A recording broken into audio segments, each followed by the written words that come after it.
A Football Life is presented by Chase.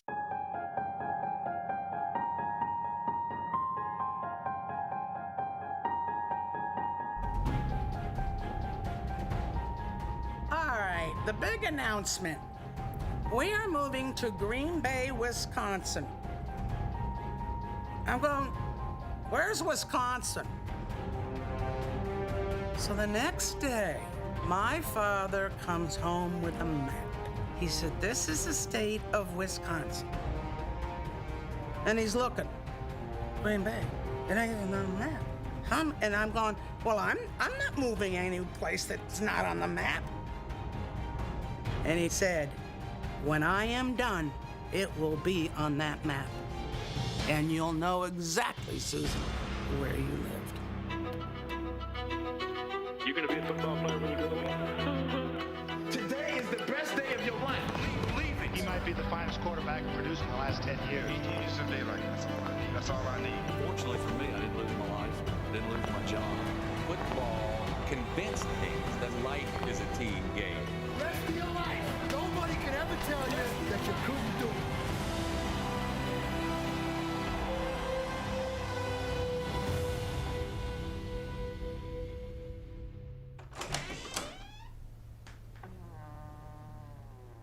Winning, well, I think it's only natural that anyone would think that to win is important. That's the reason you're in this business. If you have any kind of pride or any kind of dedication or any kind of backbone or spunk to you, you should try to be the best in your own profession, regardless of what it is. Anybody who has the idea that just to play or just to take part and that's all that's necessary, I think he's in the wrong business. I think he's in the wrong country, let me put it that way.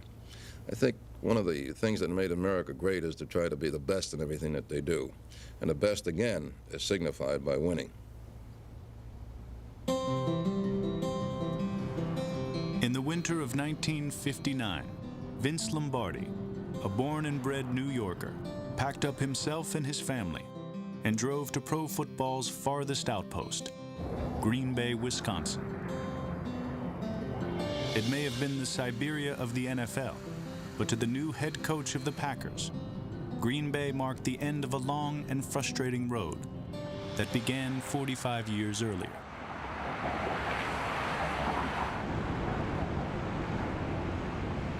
I was born on June 11th, 1913. I was born in the old Sheepshead Bay section of Brooklyn. My father was a meat cutter first and then went into business for himself in the wholesale meat business. He worked hard and he expected us to be the same way. My father was very heavily tattooed. He had tattoos on his fingers. One hand said work, had W-O-R-K, and the other one was play, P-L-A-Y. Work and play, sort of the dichotomy of life. I'm not sure how much Harry Lombardi got to play. He worked most of the time. As the boys grew up, they went to work in that meat packing. And they were carrying half of a cow. And I think that was my grandfather's way of teaching discipline. Hauling meat held little appeal to the Lombardi's eldest son, Vince, who was urged onto a more spiritual path by his mother, Matilda. We've always been made aware of the importance of church. Our grade schools were always Catholic schools. Vin became an altar boy, and he enjoyed it. I don't think you can understand Lombardi without understanding the role of religion in his life. Vince's faith was so profound that at 15 he had visions of becoming Father Lombardi. He even enrolled in a school that prepared teenage boys for the priesthood. But short of completing his study, he had a change of heart. I think he left for a couple of reasons. One is he liked girls, and the other is he liked football. And neither of those could be done at Cathedral Prep. But rather than abandon his faith, Vince found a way to balance it with football. Rising from the Brooklyn sandlots to high school prominence, he became the first Lombardi to attend college when he accepted a scholarship to the Jesuit school, Fordham University. When he arrived at the Bronx campus as a freshman in 1933, Fordham was a national football power. Number 40, right guard. Not the most talented, but he was tenacious and never quit. Nearsighted and colorblind. Doesn't matter for an offensive lineman. You don't have to see too far. Removed from the sheltered world of his Italian neighborhood, Vince was being exposed to the harsh realities of life. A teammate of his made a comment, "Lombardi, come over here and stand next to this other fellow. I want to see which one of you is the darker complexion." To an Italian, that was a pretty good insult. And a fight ensued. They both ended up in the infirmary. And my dad really thought his football career at Fordham was over, that he was going to get thrown out of school as a consequence. Though Lombardi's suspension lasted only days, his sensitivity to prejudice would stay with him for a lifetime. It was an era when that sort of discrimination against Italians was commonplace. It was one of the driving forces of Lombardi's life. He had something to prove, and that drove him to achieve even more. As did the lessons he took from the Jesuits. The Jesuits were rigorous academics, and you were pushed to be the best that you can be with what you have, academically, sports-wise, whatever. It was the striving for perfection and the giving of everything that Lombardi took out of the Jesuits and brought to his entire life afterwards.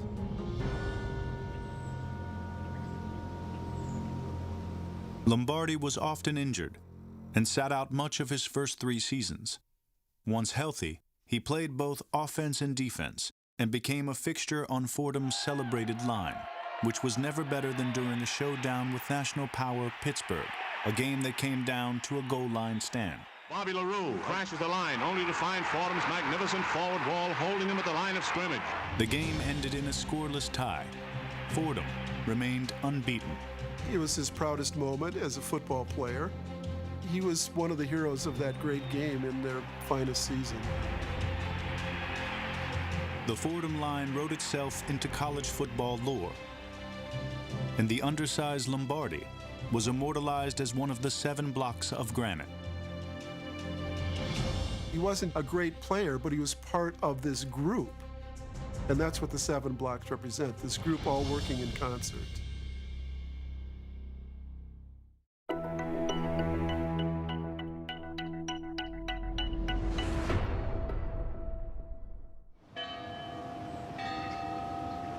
For a couple of years after graduation, Vince Lombardi was at loose ends.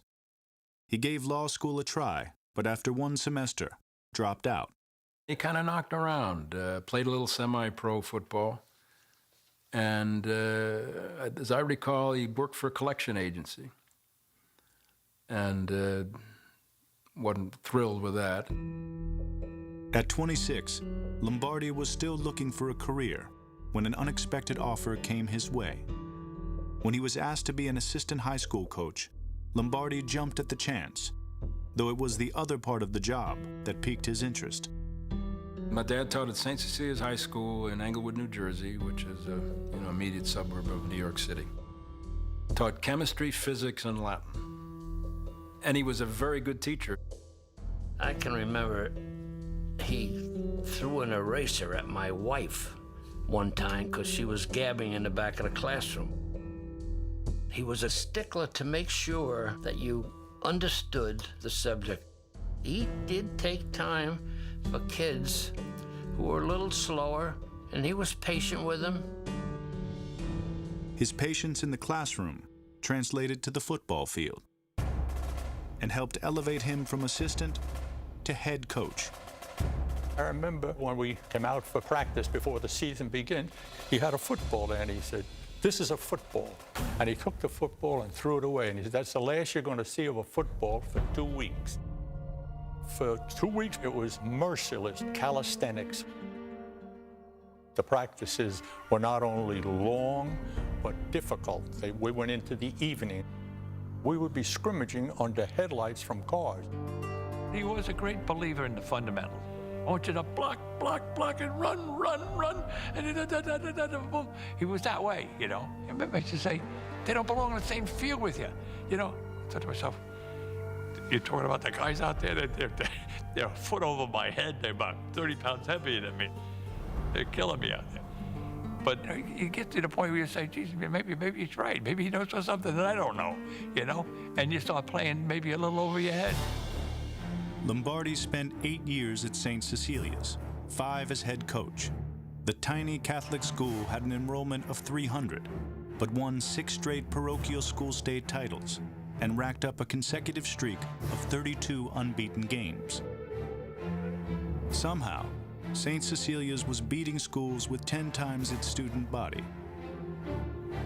You have to attribute that to him, see? He was the difference. He knew how to get the most out of his players. He was a genius at that. Lombardi had a natural gift for leadership, which the basketball team soon discovered. Vince never played it, Vince never coached it. He goes to the library, and he gets a book by the head coach at SMU, who wrote this book like, I don't know, 15, 20 years earlier, when the center jump was after every basket. Using that book as his guide, you gotta make so many passes. That's what, you gotta make so many passes. I don't care if you're standing alone, but you gotta make so many passes. So he coaches out of this textbook, which becomes his Bible, and he wins a state championship. He didn't know much about basketball, but he knew about people. He's a master psychologist. He rode me. He embarrassed me, and, you know, he hounded me. But he never let me leave the gym without coming over and pat me on the butt and say, Mick, today was a tough day. Tomorrow's gonna be a better day. He just made me want to play harder. He loved the sensation of developing a team and then prevailing.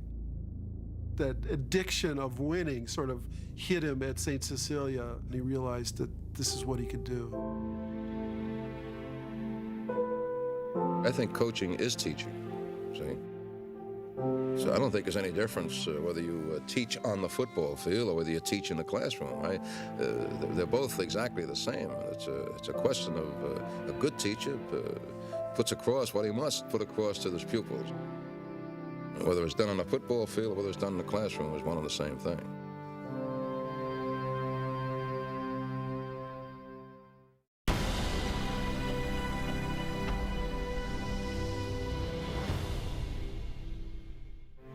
While at St. Cecilia's, Vince Lombardi found a clear path to his future. In 1940, he married Marie Planitz, his college sweetheart and the only girl he ever dated. Within 2 years, son Vincent was born. Daughter Susan arrived 5 years after that. Almost from the start, Marie discovered she wasn't Vince's only love. They were in their honeymoon, and my father turned to my mother and says, well, honeymoon's over. I gotta go home, go to St. Cecilia's training camp. I honestly believe that she taught herself football, and she made up her mind that she was going to try to become a part of his life. They had ups and downs in their marriage, almost always related to the fact that he was obsessed with something else, and that football was indeed his mistress. By the time Lombardi was in his mid-30s, leading a small high school team no longer satisfied his growing passion for coaching. He had bigger dreams and thought he could fulfill them at his alma mater. He moved on to Fordham as an assistant coach with the belief that he would be the next head coach. But Lombardi was basically shut out and completely disappointed, and the frustration started. He knew all the guys who coach on the Red Blanket Army seemed to get head coaching jobs. So he said, I'll see if I can get up there, because he wanted now to make his big step. And he also knew he could learn from Blake. I was a neophyte as far as football was concerned until I went to West Point. Of course, Red Blake was the #1 coach in the country. In 1949, short of coaching his own team, Lombardi got the next best thing, the chance to run the offensive backfield at perennial power Army. where he worshipped at the altar of Red Blake. I've got to give him all the credit for whatever I know in football. As far as organization of practices, organization of thinking, particularly as far as film is concerned. Blake was a fanatic over studying film and preparing and breaking down game film and the opposition. At West Point, they were up in the turret of the athletic building, studying film day and night. Lombardi followed to the letter Blake's painstaking approach to detail, and in his first 2 years at Army, the team lost only 1 game. But Lombardi's uncompromising work ethic took its toll on his family. He would come home fairly late at night, distracted, pull into the wrong driveway and walk into the wrong house. Physically, he'd be home. Mentally, he was always somewhere else. And I don't think Marie handled that very well. This separate life of his of football. Marie started to enjoy drinking at that point. It was an escape for her because Vin wasn't there all the time for her. To the exclusion of everything else, Lombardi was focused on football and his relentless pursuit of a head coaching job.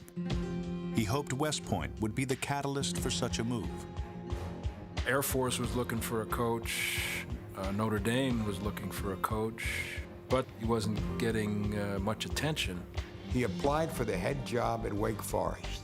Vince got a call from one of the people who interviewed him down there, who liked him and wanted to hire him, and said, Vince, you better look around and do something else, because I am convinced they're not going to hire a head coach whose name ends in a vowel.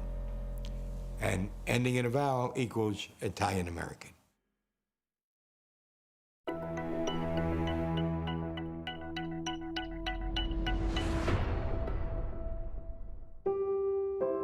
At Army, over the course of those 5 years, I think the frustration built.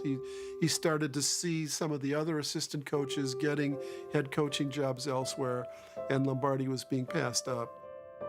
But in 1953, Vince Lombardi felt a glimmer of hope when the New York Giants went looking for a head coach. Wellington Mara, a Fordham classmate of Lombardi's and son of the team's owner, was leading the search. Rumor had it that Lombardi was their man. It would have been a dream come true to be the head coach of the Giants, where they're, born and raised and have friends and family. It turned out that, in fact, the Maras were more interested in his boss, Red Blake, and thought that maybe he would come to New York to be the coach. Red Blake turned the Giants down, but recommended that they hire Lombardi to run their offense. It wasn't ideal to be an assistant at 41. But at least he'd be coaching grown men and not boys.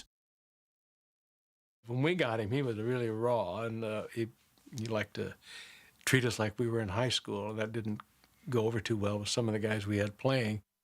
So there was a bit of a disconnect. Behind his back, some of those veteran guys were kind of... We could really get to him in little ways. We'd take the chalk away from him, and he'd just get furious, screaming, yelling, "Who took my chalk?"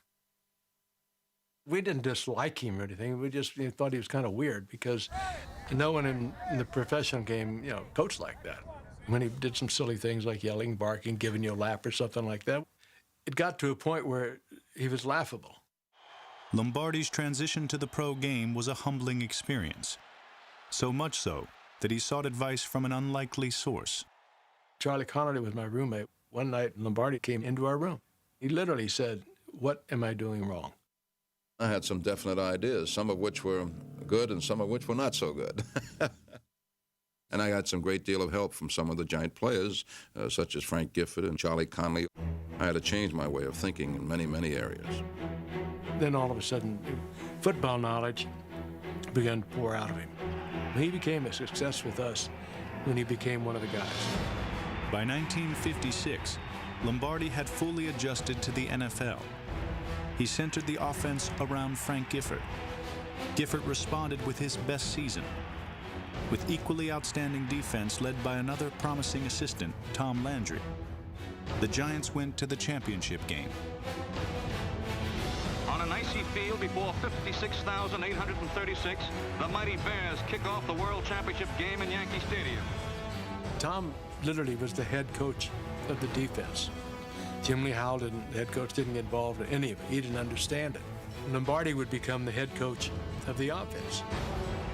Connolly now throws the final touchdown to Gifford, and the Giants become world champions in a stunning, tremendous 47-7 win over the Chicago Bears, the Monsters of the Midway. In 1958, the assistant coaches led the Giants back to the title game, where they faced Johnny Unitas and the Baltimore Colts. The Giants lost in overtime, but history would remember it as the greatest game ever played. And the Baltimore Colts are the champions of the world. The game helped elevate pro football to an American religion, and the little-known assistant coach standing on the Giants' sideline would become its patron saint. For now, however, the climax to the NFL's first sudden death finish lingered with the 45 million viewers who witnessed it on national television. As those images slowly began to fade, Lombardi would emerge from the shadows.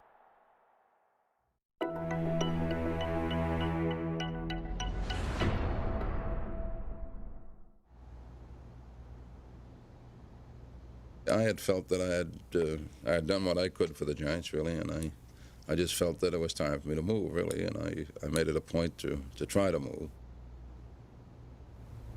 I couldn't do anything with the Giants. I couldn't advance anymore. I had to be more or less accept what I was with the Giants, and that's what it was. And otherwise, I was status quo as far as the Giants were concerned. I wasn't going to be satisfied as an assistant coach, and I wanted to be a head coach of a professional football team, and Green Bay gave me the chance to be one.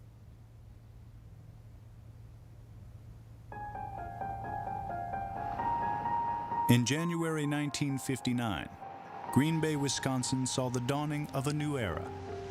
The smallest NFL city had seen its once proud franchise reduced to a last-place team that won a single game in 1958. Disgusted fans had seen enough and hung team president Dominik Olejniczak in effigy. They were really in danger of actually losing their franchise. It was a very vulnerable situation. We were hoping change would come. I get a kick out of people saying, well, we expected something. No one expected Coach Lombardi. He was completely ready. He had a fire in him unlike any other coach. It's the fact that he had those 20 years in the vineyards, preparing himself, thinking that he was better than people realized. All of those frustrations made the great Lombardi possible. When Lombardi came in, he said, I know there's a board of directors, and he says, I want to make one thing perfectly clear. I'm in charge here. Even though his only head coaching experience was limited to high school, 45-year-old Vince Lombardi also insisted on becoming general manager. Since the Packers were community-owned, it was up to the executive board and team president Olejniczak to address Lombardi's demands. Olejniczak, he treated like a janitor. Early on, they played a inter-squad game, and Lombardi sat up in the stands, and Olejniczak came down the next day, and he said, here's a list of things that the board of directors said were wrong. And Lombardi took the paper, crumpled it up, threw it on the ground. He says, I'll coach the damn team. You got to remember something. Vince worked so hard to get where he got. Failure could not be an option because he always believed in his heart he'd never get another chance. Tell you how proud we are to have you as part of the Packers, just as you should be proud to be here, to be a part of this team. When he walked into the meeting, and he looked us right in the eye, he said, gentlemen, we're going to relentlessly chase perfection, knowing full well we won't catch it because nothing is perfect. But we're going to relentlessly, and that's how he blurted it, chase it, because in the process we will catch excellence. He said, I'm not remotely interested in being just good. Holy mackerel, man, I was just up like this. I didn't even need a seat to sit on. I was like this, ready to go. In August 1959, Green Bay's new head coach opened his first training camp. I was in a Marine boot camp for 2 years. I knew all about how tough it was, and these things were picnics compared to what he did. Come on the field, at first he took a lap. We thought it was fine. Then the receivers would go out and run patterns. And he'd say, okay, now we start practice. And then we went to up-down. And up-down is running in place. When he says front, you hit your belly, back, you hit your back. And you would do that to the point of exhaustion. Guys would lose consciousness on the field, vomiting. It wasn't uncommon to see a guy just keel over. It was unbelievable. We all just looked at each other. We couldn't believe this guy's crazy.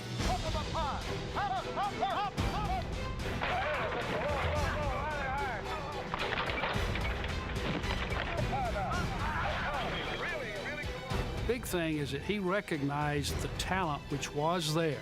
We had a lot of talent. Nitschke, Jimmy Taylor, Ringo, myself, Forrest Gregg, Horning, Starr. There were 13 guys who were Pro Bowl, All-Pro, or Hall of Fame on that 58 team. And we were 110-1. I believe we'll have a nucleus about which we can build a future. Lombardi's first official game as head coach had finally arrived. Hosting the Bears, Green Bay pulled off an upset, winning 9-6. It was only the first game of the season, but the Packers celebrated as if they had won the championship. I think it was self-preservation. Make him happy, maybe he'll be nicer on us tomorrow, but I don't know. The Packers ended up with a 7-5 record, their first winning season in 11 years. Now that his authority went unchallenged, Lombardi was free to instill in his players the same values that had been driven into him. I think the Jesuit influence was there, you know, the discipline, the striving for excellence. And he really incorporated a lot of that into both his personality and the way he conceived of a football team. You either had to believe in him and live to his values and his discipline and everything he was about, or you're out of here. After a dismal decade, the Packers were responding to Lombardi's leadership. Too slow getting in there. Man had his man way the hell back here. You never get to the hole. The teacher was schooling his players on everything, from how to read a defense to how to tell time. Lombardi time is early time. A minimum 5 minutes early. 10 minutes early. 15 minutes early. We all ran on Lombardi time. Yeah, we all became compulsive punctuals. The first time I went to, the bus was to leave at 11 o'clock. I got there at 10 of 11. I was 5 minutes late.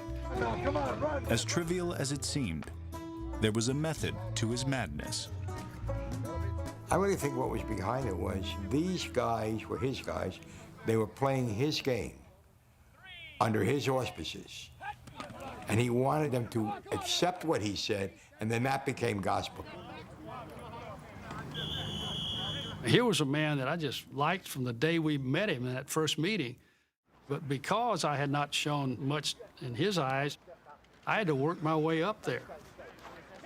A 17th round draft pick in 1956 out of Alabama, Bart Starr had little to show for his brief NFL career. He now had to prove he could be the leader Lombardi wanted him to be. That process would start on the practice field. I throw a pass and it's tipped. The ball is intercepted. And he is chewing my you-know-what out. Just unbelievable. So I said, Coach, may I see you after practice? He said, sure. So I went down into his office and said, Coach, I can take your chewing. That doesn't bother me. And I said, yet you chew my you-know-what out in front of the entire team, and yet you want me to be leading that team. Please don't chew me out in front of them. If you want to chew me out for something, please do it here in your office. He never, ever chewed me out in practice again. I think it was a turning point. He turned a lot of players around. And don't forget one thing, you can't coach if the player hasn't been taught. Now here's what they do in the test. And he taught. I'm not saying you have to change every time, you see, and you shouldn't change every time. But I can say this, I think this is a sure pass. You're always kind of saving a little bit to stay alive, you know. You're not giving him everything you got, but you're giving him quite a bit. And he wanted every ounce of ability you had. And he would not relent, and he wouldn't stop until you gave it to him. I jumped off sides one time in a scrimmage, and he got in my face, and he said, "Mister, the concentration period of a college student is 5 minutes, high school is 3 minutes, kindergarten is 30 seconds. You don't even have that, so where's that put you?" Put me checking my shoe shine. I go up in the locker room, sitting there, chin in my hand, elbow in my knee, looking at the floor, thinking, I'm never going to play for this guy. And he came in the door, came across the room, slapped me on the back of the neck, messed up my hair. And he said, "Son, one of these days you're going to be the best guard in football." And he turned around and walked away. And that started my motor. With that comment, he allowed me to think about being a great football player. And from that point on, I worked my tail off. I gave him everything I had, and it made a profound impact on my life. The Packers' turnaround was in full swing. In only his second season, Lombardi brought Green Bay its first division title in 16 years and won them a trip to the 1960 NFL title game against the Philadelphia Eagles. Clock continues to run. 10 seconds. Packers have time maybe for one more play. Star takes the ball. Trailing 17-13 with time running out, the Packers came up 9 yards short of their first championship under Lombardi.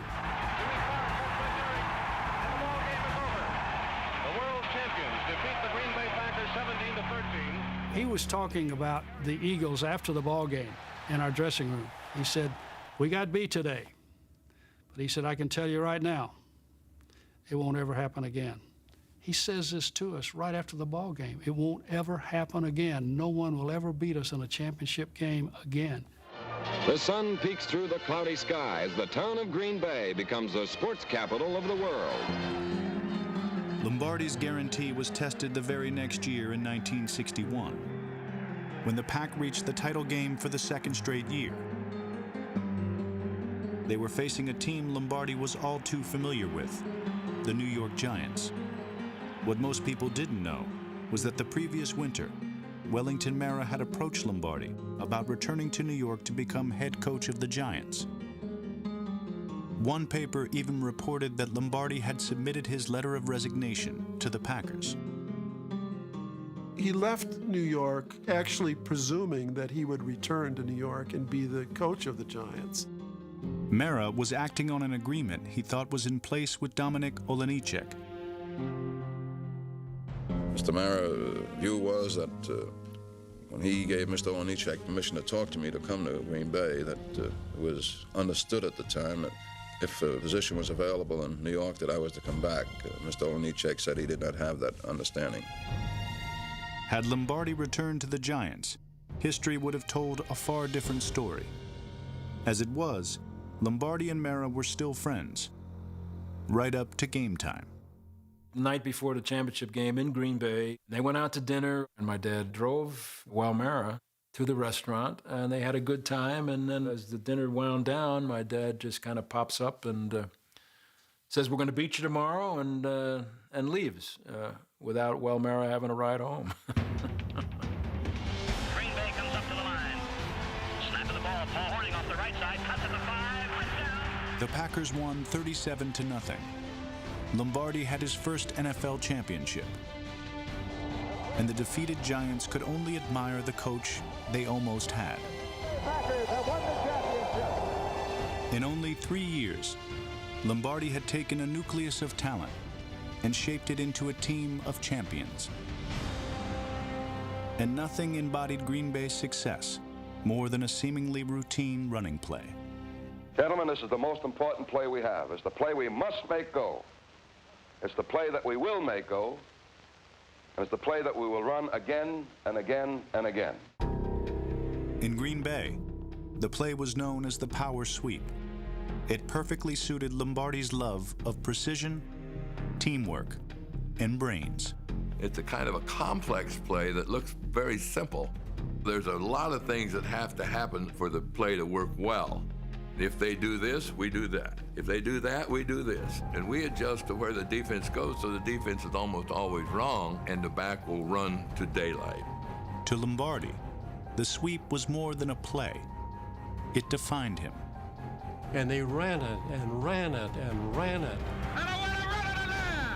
If the end has the linebacker taken in, he will come around it and seal inside. What we're trying to get is a seal here and a seal here and try to run this play in the alley. It was run to perfection.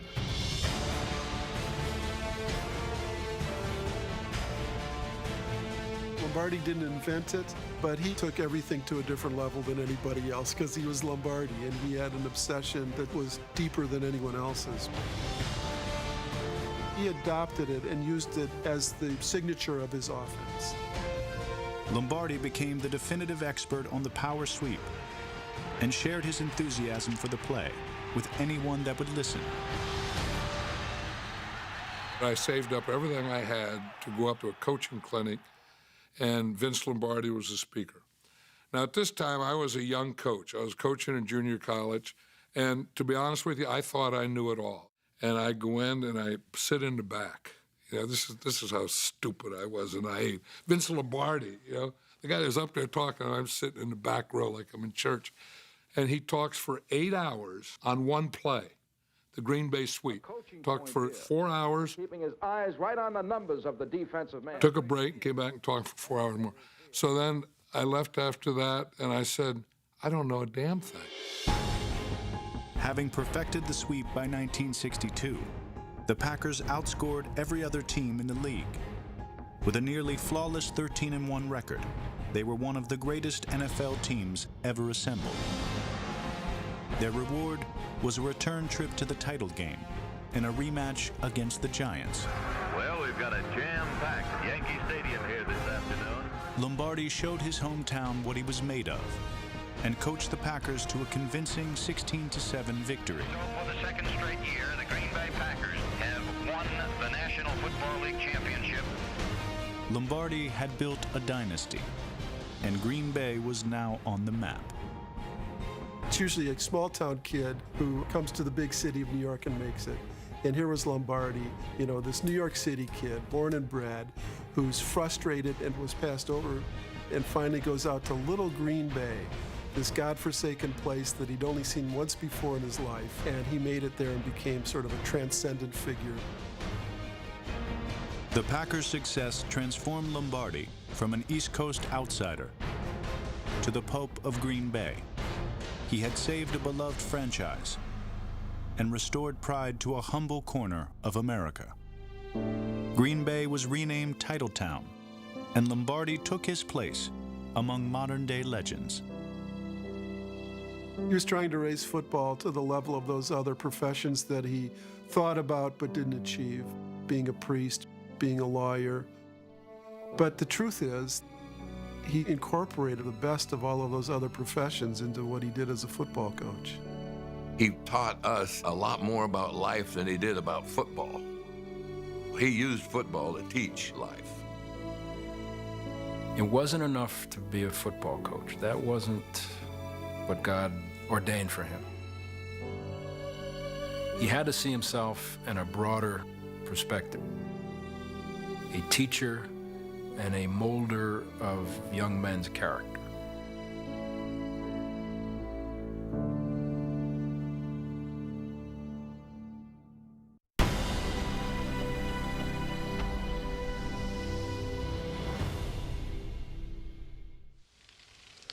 He's very tense the first part of the week, because that's when the hard work is. But as the week goes along, I don't see him Monday, Tuesday, Wednesday night at all. It must be very hard to do what he has to do and do it alone. Football coaching takes a great deal of time. It takes every minute of your time during the season. From the first part of June through January, there are no days off. You work every day, and you work long hours. You work from 7 or 8 in the morning till 12 or 1 o'clock the next morning. I think we can work 64 give and 65 give either way, right? My mother used to say, you don't talk to my dad on Monday and Tuesday. You'll never in your life seen anything more open than that. Wednesday, you can kind of have a conversation with him. Thursday begins to lighten up. That's the best one right there. That was the best one right there. Friday, Saturdays, he figures he's done everything he can, and he's pretty civil. Though Vince Lombardi was living his dream, he allowed himself little time to enjoy it. During the season, his only respite came on Sunday nights at his house in suburban Green Bay. Oh, yeah. Sunday night after a Packer home game, Lombardi and all of his pals congregate in the basement rec room of his house in the bar down there. I wouldn't be a bit surprised if he be the referee on the game in Milwaukee. There are martinis and highballs, and everybody's smoking. It's the quintessence of the late 50s, early 60s.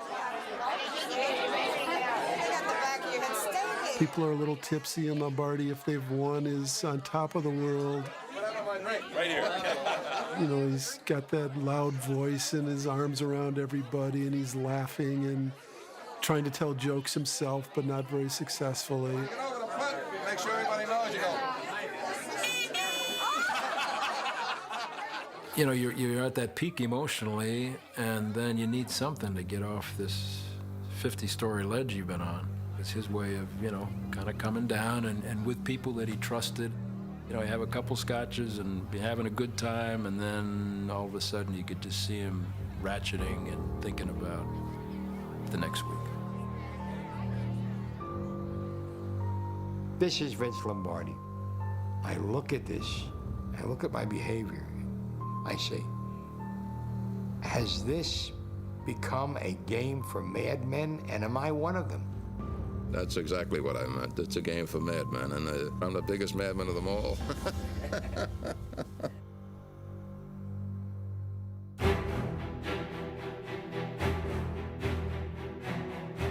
In 1963, Lombardi's Packers fell short of a third straight NFL championship. They failed to win the division again in '64, and after back-to-back second-place finishes, they bore the full brunt of their coach's madness. Bob, how you get a man caught back there? Got a touchdown there. What happened at 68? I don't know what the hell happened. I said it was against Zeke. It should have been great. Well, nobody blocked on the left side. Marvin, you missed that guy every time. Hey, supposed to be a hell of a defensive club. It didn't look like it to me. All the way down, about 70 yards. Booming voice of his still scares the hell out of me. You echo in the back of your mind. Take it this way. What the hell's going on out here? For the love of Pete. What's going on out there? Lombardi's obsession with winning echoed louder than ever. This is a tough and it's a cruel business. We have to produce. We're only here because we win, period. And when we lose, we're gone. Therefore, we have to win. Therefore, you have to win. And we only want winners. We only want winners. Why is this your credo? Is it the be-all and end-all of your life? Well, that's a tough question, Howard. In my business, there is only one place, and that's to be a winner. Everybody grabbing out there. Nobody tackling. Just grabbing, everybody. Grab, grab, grab. Next time on Vince Lombardi, A Football Life. When he got out of control, I ran to the basement. The guy was absolutely just wound tighter than the nuts on a new bridge. Lombardi's health was deteriorating. At this particular time, we're going to try to repeat. Oh my God, Coach Lombardi's field is frozen. Run it, and let's get the hell out of here. I think at that point he realized that he'd made a heck of a mistake. Mom, he's so depressed.